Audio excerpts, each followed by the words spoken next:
함께 사도신경으로 신앙 고백하도록 하겠습니다.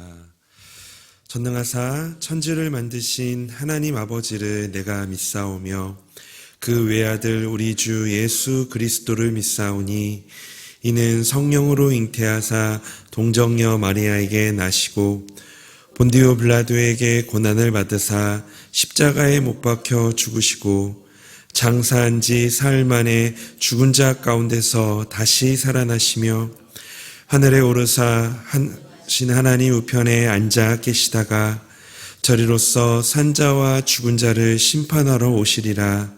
성령을 믿사오며 거룩한 공회와 성도가 서로 교통하는 것과 죄를 사하여 주시는 것과 몸이 다시 사는 것과 영원히 사는 것을 믿사옵나이다.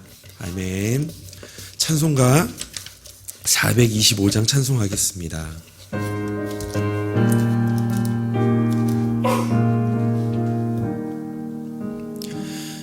주님의 뜻을 이루소서. 고요한 중에 기다리니 진흙과 같은 날 빚으사 주님의 영상 만드소서. 주님의 뜻을 이루소서. 주님 발 앞에 엎드리니 나의 맘속을 살피시사 눈보다 이게 하옵소서. 주님의 뜻을 이루소서. 병들어 몸이 피곤할 때 권능의 손을 내게 펴사 강건케 하여 주옵소서. 주님의 뜻을 이루소서. 온전히 나를 주장하사 주님과 함께 동행함을 만민이 알게 하옵소서. 아멘. 하나님 말씀 함께 보겠습니다. 오늘 하나님의 말씀은 열왕기상 14장 1절부터 4절까지의 말씀입니다. 열왕기상 14장 1절부터 4절까지의 말씀 우리 한 절씩 교독하도록 하겠습니다. 그때에 여로보암의 아들 아비야가 병든지라. 여로보암이 자기 아내에게 이르되 청하건대 일어나 변장하여 사람들이 그대가 여로보암의 아내임을 알지 못하게 하고 실로로 가라. 거기 선지자 아히야가 있나니 그는 이전에 내가 이 백성의 왕이 될 것을 내게 말한 사람이니라. 그대의 손에 떡 10개와 과자와 꿀 1병을 가지고 그에게로 가라. 그가 그대에게 이 아이가 어떻게 될지를 알게 하리라. 여로보암의 아내가 그대로 하여 일어나 실로로 가서 아히야의 집에 이르르니 아히야는 나이가 많아 눈이 어두워 보지 못하더라. 아멘. 오늘 이 새벽 시간에는 우리 간파하시는 하나님이라는 제목으로 말씀을 전하려고 합니다. 이 간파하다는 뜻은 다 아시죠? 사전적인 의미로는 이 속내를 꿰뚫어 알아차리다라는 의미가 바로 이 간파하다라는 의미입니다. 하나님은 인간의 이 죄된 생각을, 때로는 인간의 이 술수를 간파하시는 분이십니다. 선한 자에게는 자비를 베푸시지만 이 악한 자에게는 반드시 그 악한 행동에 대해서 이 심판하시는 그런 공의로우신 분이 바로 이 하나님, 우리 간파하시는 하나님이십니다.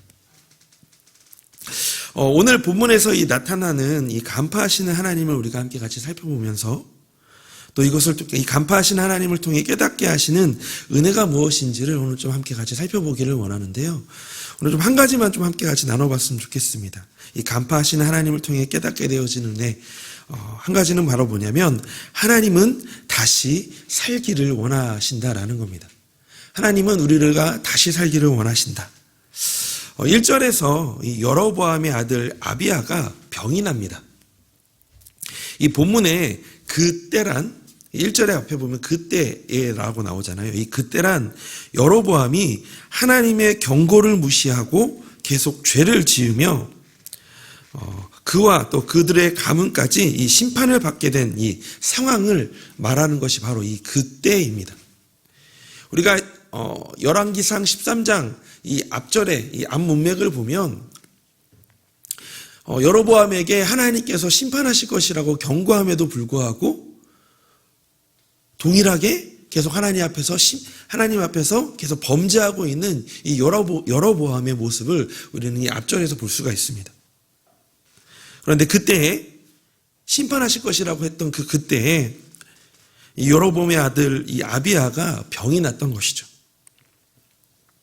그런데 그는 이 병이 든 자식 앞에서 이 자신을 돌아보고 회개하기보다는 자신의 아내를 몰래 이 선지자 아이야에게 보내서 이 앞으로의 상황을 알아보는 계획을 세우게 되어집니다.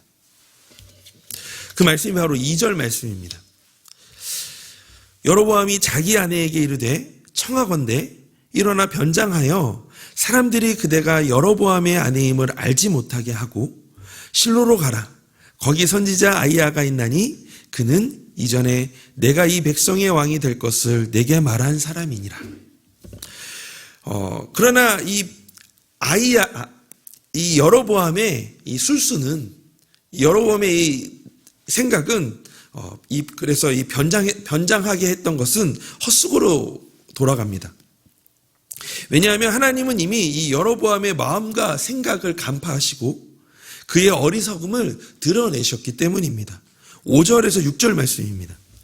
여호와께서 아이야에게 이르시되 여로보암의 아내가 자기 아들이 병들었으므로 내게 물으러 오나니 너는 이러이러하게 대답하라. 그가 들어올 때에 다른 사람인 채 함이니라. 그가 문으로 들어올 때에 아이야가 그 발소리를 듣고 말하되 여로보암의 아내여 들어오라. 내가 어찌하여 다른 사람인 채 하느냐? 내가 명령을 받아 흉한 일을 내게 전하리니. 결국 여로보암의 아들 아비야는요, 결국 이제 병에 걸려서 죽게 되었고, 그리고 여로보암과 범죄한 이스라엘은 심판을 받게 되었습니다. 이 아들이 병들자 자신의 아내에게 변장을 하여서 자기를 숨기고 선지자 아이야를 찾아가게 한 이 여로보암을 볼 때 두 가지를 좀 깨닫게 되어집니다. 먼저는 이 영적으로 바르게 서 있지 못한 사람은 이 자신을 돌아보고 회개할 상황에서도 그것을 깨닫지 못한다라는 겁니다. 여로보암은 자신의 죄로 인해 아들이 병들었을 때조차 하나님께 나아가 회개하지 않았습니다. 반대로 얘기하면 내 자녀가 내 자식이 지금 아파하고 있는데도 불구하고 하나님께 가서 매달리는 것이 아니라 어떻게 하면 내 안의 기득권을, 내가 가지고 있는 이 왕권을 잊어버리지 않을까? 어떻게 하면 다른 방도는 없을까?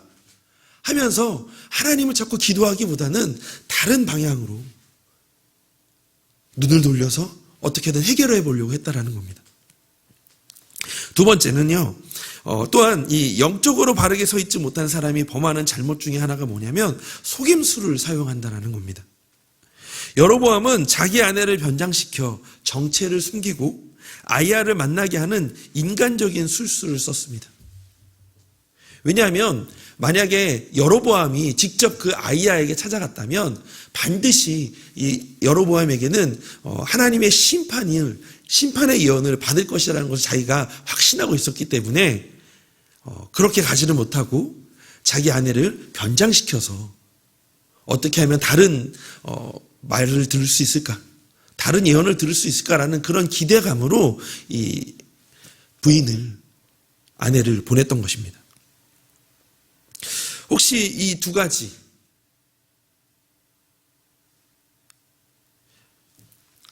자신을 돌아보지 못하고 회개해야 할 상황에서도 그것을 깨닫지 못하는 것, 그리고 또한 속임수를 사용하여서 인간적인 방법으로 어떻게든 해결하려고 하는 것. 혹시 이렇게 여로보암이 보여준 이런 어리석은 모습들이 우리에게는 있지는 않을까요? 삶에서 어떤 일이 벌어졌을 때 하나님 앞에서 나의 모습을 정직하게 돌아보는 것이 아니라 감추고 변장하고 속이고 남 탓하고 난 괜찮다고 하며 인간적인 다른 방법으로 문제를 해결하려고 애를 쓰고 있지는 않으신가요? 그래서 그런 이들 때문에 때로는 고단하고 너무 힘겨운 삶을 살고 계시진 않으신가요? 우리의 삶에 힘든 상황이 닥쳐올 때 그것을 우연이라고 생각하지 말아야 합니다. 믿음을 지키는 과정에서 생긴 어려움이라면 신앙인으로서 마땅히 견뎌야 할 것입니다. 그러나 자신의 죄 때문에 벌어진 일이라면 자신을 돌아보고 회개해야 합니다. 문제를 해결하는 것보다 중요한 것은 그 문제가 벌어질 수밖에 없었던 우리의 죄를 해결하는 것이 그것이 더 훨씬 더 중요합니다. 어떻게든 문제를 해결하겠다며 하나님의 뜻에 어긋나는 수술을 써서는 안 됩니다. 이 상황을 해결하기 위해 중요한 것은 하나님 앞에 나아가 기도하는 것, 하나님께 나아가 부르짖는 것, 하나님께 나아가 회개하는 것입니다. 사도행전 3장 19절에 이렇게 말씀하고 있습니다. 우리 함께 같이 읽어볼까요? 그러므로 너희가 회개하고 돌이켜 너희 죄 없이 함을 받으라. 이같이 하면 새롭게 되는 날이 주 앞으로부터 이를 것이요. 아멘. 하나님 앞으로 돌아올 때 문제가 해결되어집니다. 그러면 회복됩니다. 그리고 다시 살 수 있게 됩니다. 여로보암의 생각과 마음을 간파하시는 하나님, 이 여로보암을 살리려 하시는, 원래 그 마음은 여로보암을 살리려고 하신 것이었지만 스스로 겁을 먹고 자신의 방식으로 하나님을 속이려다가 결국은 망하게 되었습니다. 그때 왜 하나님께서 여로보암의 아들을 병들게 하셨을까요? 어떻게 보면 이 여로보암을 다시 돌이키게 하기 위해서, 다시 하나님을 찾게 하기 위해서 그렇게 하시지 않으셨을까요? 그 마음을 아시고 그 마음을 꿰뚫어 보시고, 그렇지만 여로보암은 그 하나님의 마음을 알지 못하고 그 뜻을 알지 못하고 스스로 겁을 먹고 자신의 방식으로 하나님을 속이려다가 결국은 심판을 받게 됩니다. 오늘도 우리를 매일 새로운 은혜로 다시 살리시기를 원하시는 그 하나님 앞에 기도하며 주어진 삶을 살아가는 오늘 하루가 되시기를 주님의 이름으로 소망합니다. 마음을 꿰뚫어 보시는 하나님을 찾을 때 우리의 필요를 아시고 가장 좋은 것으로, 가장 완전한 것으로 우리를 채우시고 이끌어가 주실 줄로 믿습니다. 그 은혜가 오늘 이 자리에 모이신 우리 모든 성도님들 안에 임하기를 소망합니다. 그래서 이 시간 함께 같이 이 말씀을 가지고 기도했으면 좋겠습니다. 우리 첫 번째는요, 이 하나님을 속이려 하지 말고 우리 하나님께로 돌아갈 용기와 다시 살아갈 힘을 달라고 오늘 이 시간 하나님 앞에 기도했으면 좋겠습니다. 혹시 내 안에 어떠한 문제나 지금 해결해야 될 것이나 아니면 내 안에 속상한 마음이 있다면 이 시간 그 하나님 앞에, 하나님 나에게 왜 이 시간, 이 시대, 이 시기에 이런 아픔과 때로 이런 고민거리를 주십니까? 이런 눈물을 주십니까? 라고 하나님께 물으며 하나님의 뜻을 구하고 다시 하나님 앞에 지혜와 힘을 달라고 기도하는 시간이 되었으면 좋겠습니다. 그리고 오늘부터 저희가 이 특별 새벽 기도회를 위해서 함께 같이 준비하며 기도할 텐데요. 우리 두 번째는 특별 새벽 기도를 위해서 기도해 주셨으면 좋겠습니다. 이 6일간의 부흥회에 하나님의 은혜에 충만한 은혜를 부어주시고 말씀을 통해 이 심령을 변화시켜 주시옵소서라고 그렇게 함께 같이 기도하기를 원하고요. 세 번째는 이 말씀과 기도를 통해 하나님의 뜻을 분명하게 알게 하시고 기쁨으로 순종하며 결단하는 우리 분당 다 함께 우리 모든 성도가 되게 하여 달라고 우리 오늘 말씀을 통해 같이 기도하시며 또 우리 특별 새벽 기도를 위해서 함께 같이 중보함으로 오늘 이 하루를 우리 시작하셨으면 좋겠습니다. 이 시간 함께 같이 기도하며 나아가도록 하겠습니다. 하나님, 이 시간 기도합니다. 하나님, 오늘 이 말씀을 통해서 우리의 마음을 꿰뚫어 보시는 하나님, 근데 그 꿰뚫어 보는 것이 하나님 우리를 정죄하는 것이 아니시고, 하나님 우리에게 무엇이 잘못됐다 라고 하나님 책망하는 것이 아니고, 하나님 그것을 통해서 다시 우리를 살리려고 하시는 그 아버지의 하나님의 마음을 우리가 다시 한번 더 깨달으며 다시 살리시려고 하시는 그 하나님의 그 메시지를 다시 한번 더 우리의 마음에 새기며, 하나님 시간 다시 한번 더 하나님 앞에 기도하며 나아갑니다. 하나님 앞에 돌이키며 나아가기를 원합니다. 하나님, 내 안에 있는 아버지 하나님의 연약함과 내 안에 있는 죄성이 있다면 하나님 이 시간 주님 앞에 회개함으로 하나님의 뜻을 구하며 하나님 다시 한번 더 하나님 앞에 나아가기를 원합니다. 눈물 골짜기를 걸어 지나가고 있다면, 때로는 가슴이 아파서 가슴을 치고 있다면, 하나님 어떻게 이 문제들을 해결해 가야 될지 막막하다면 하나님 이 시간 하나님 앞에 기도하며 나아갑니다. 그 눈물 골짜기를 지나가게 하시고, 때로는 아버지 우리의 모든 상황들을 이겨내게 하시고, 하나님 또한 우리가 그 걸음들을 하나님 정말 잘 돌파하며 나아가서 결국은 우리가 하나님 안에서 승리하며 다시 살릴 수 있는, 다시 살리게 하시는 그 하나님을 의지하며 나가는 오늘 하루 되게 하여 주시옵소서. 하나님, 또한 기도하는 것은 또한 특별 새벽 기도회를 기도합니다. 이 6일간의 기간 동안 우리가 말씀과 기도를 통해 우리의 심령이 아버지 안에 새롭게 되어지고 메말랐던 우리의 심령이 다시 한번 더 풍성하게 되어지는 은혜가 있기를 소망합니다. 우리 모든 성도님들이 이 새벽 기도회를 통하여, 또한 새벽 특별 부흥회를 통하여서 하나님 우리가 함께 같이 그 은혜를 누리기를 원하오니, 하나님 시간 함께 같이 마음을 모아 기도할 때에 이곳에 또한 기도한 우리 모든 심령 안에 하나님 놀라운 은혜로 함께하여 주시옵소서. 하나님 우리 가운데 역사해 주실 줄로 믿습니다.